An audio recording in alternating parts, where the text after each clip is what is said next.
Now, I often talk about how our 2 hour mini retreat is a journey, it's a spiritual journey. So you would have to ask, what exactly is so spiritual about our exercise? What exactly are we trying to achieve? What is the end goal?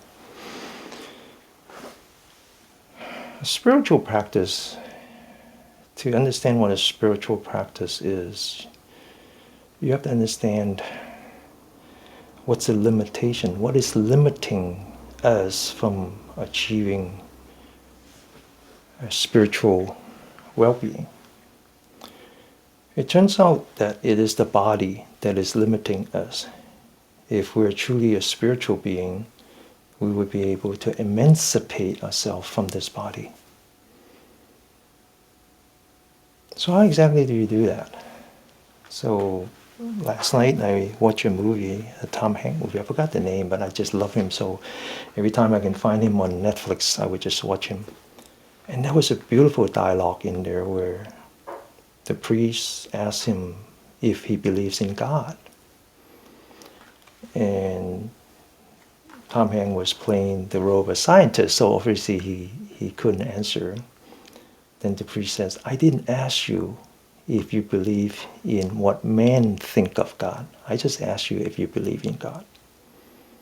I believe in God. I believe that there is an energy that created us, or in a creation there was an energy. I believe in that. I'm just a little suspect of what men interpret God.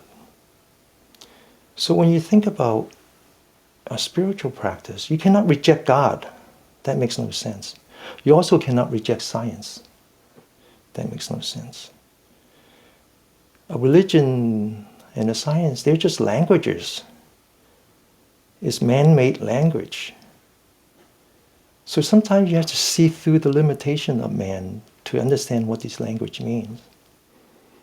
So you study Bible like I do, you know that the book of Genesis talk about the creation of the universe. And it says that God created the earth in 6 days, rest on the seventh, on Saturday, Sabbath. And the first thing he said was, let there be light. Now you read the Bible and you question the words of man, not the words of God. You have to ask yourself, where is the light? Because God didn't create the sun and the moon much later. So where does the light come from? So if you go back to the Hebrew version, you realize that when God said he created light, he actually created space.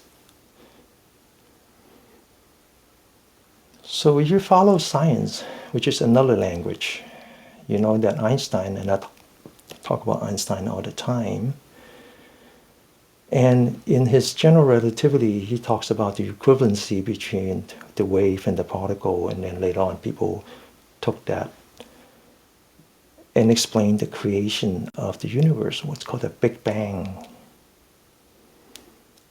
And Einstein has a sense of humor. He says, had we not created space, he says space comes first. Because had we not created space, then there's no place to travel.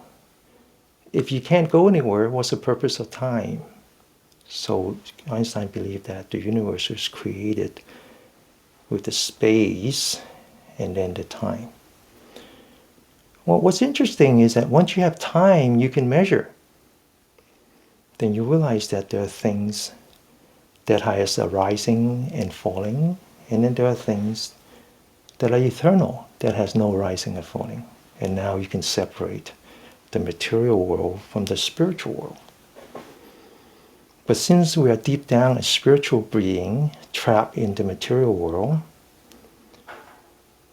in order to really understand our spiritual journey, we have to understand the rising and falling first. That is the key. If we understand the rising and falling, then that opens a door that allows us to continue on the spiritual path. But what is rising and falling? It's the breath. It's the breath. How do you study the breath? Well, you go through 2 hours exercise, you get yourself into that state where you can actually study your own breath. And so after we do the Yi Jing Jing, we sat here and I said, let's just do a silent sitting. It's not silent at all. That's when you observe your own breath and you realize that your body is full of energy, is fully capable of breathing on its own. You don't need to be part of this. You do not need to be part of that body. The body is perfectly fine without you. Just like the bus runs on its own route, whether you're on it or you're off it, it doesn't matter. You just happen to be a passenger. You just happen to be a passenger on this vehicle called the body. And if you can get yourself in that state where you can observe your breath, observe the rising and falling, you can separate the material being from the spiritual being, or the beginning of it. That's what it's all about. That's what it's all about. Okay?